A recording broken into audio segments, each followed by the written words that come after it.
Недоследностите на сегашниот систем и забележителната едностраност при доделувањето на правата на родителите врз своите деца по развод, што неретко главните штети ги претрпуваат децата. Причина за постоењето на граѓанската иницијатива за рамноправно родителство по развод, чија главна цел е заедничко и одговорно родителство по правното прекинување на бракот на партнерите кои создале потомство.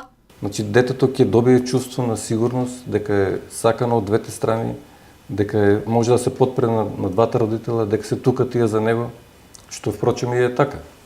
Бидејќи вака како што е сега решено, детето се доделува на едната страна и со тоа детето и свесно или несвесно добива впечаток дека е оставен од едниот родител. Родителот кој има помали права во однос на децата, најчесто се бори за нивно зголемување, при што наидува на затворени врати од институциите кои правно би требало да го овозможат тоа, а при тоа се губи надеж, контакт и близина со детето. Сегашниот систем го застапува решението дека детето треба да се додели само на едниот родител.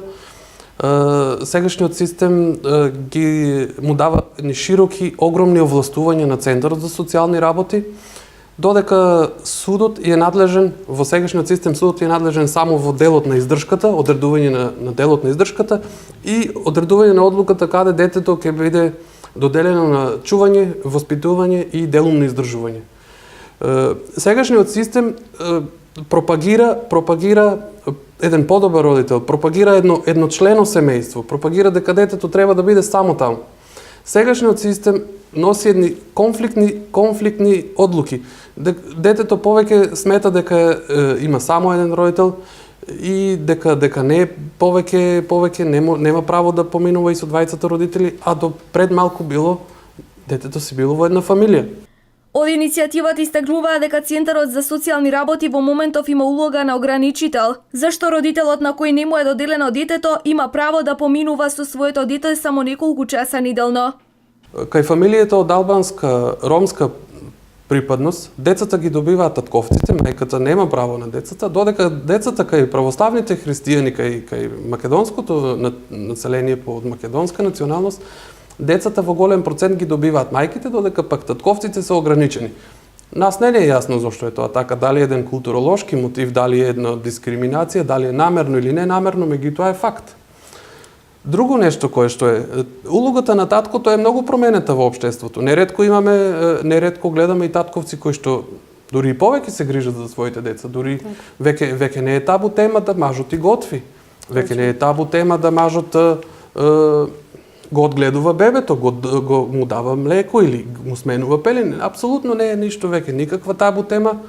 Не викам дека тоа е 100%, но се почесто и мажите играат голема улога во креирањето и во извршувањето на домакинските односи, додека ние сме сведоци на претходното општество каде што стереотип беше дека тоа е женска работа и дека треба жените да извршуваат. Сметам дека тие стереотипи полека мораме да ги кршиме и мораме и пишаните закони и природните закони да ги поврзуваме заедно и да ги имплементираме во нашиот секојдневен живот. Било каде што сум бил до сега и секаде каде сум прашал зошто е тоа така, зошто мајката обично е таа што го добива.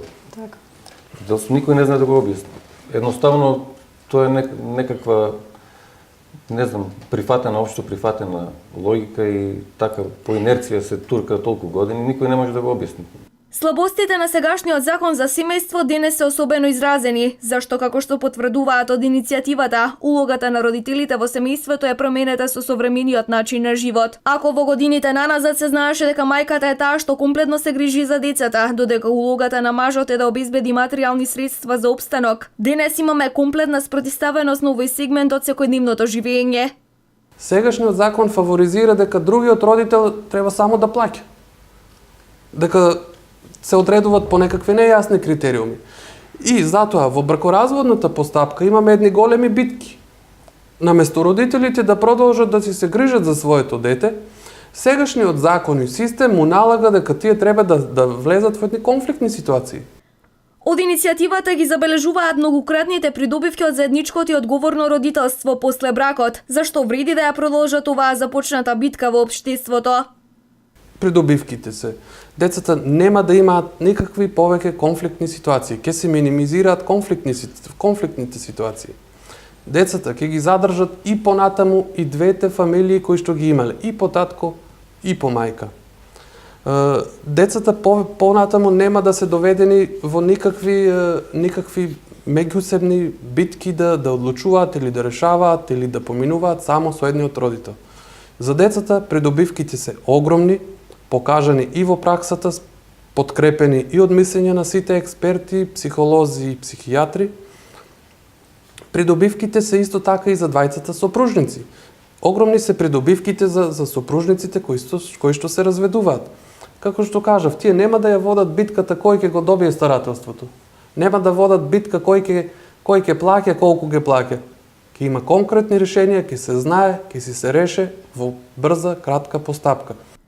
Наместо како досега да се ограничуваат, центрите би гледале кој родител би бил подобар, со што би имале надпревар на подобар родител, а не надпревар на ограничување. Најголемата придобивка би ја уживале децата. Сите оние кои што имаат се засегнати од овој проблем, сите оние кои што се разумни и кои што се на страната на децата, сите оние кои што сочувствуваат со децата, сите оние кои што некогаш биле деца и имале среќно детство, да не поддржат во нашите напори, да застанат на наша страна, заедно да ги издействуваме овие промени, би ги повикал не само засегнатите, апсолутно сите разумни луѓе.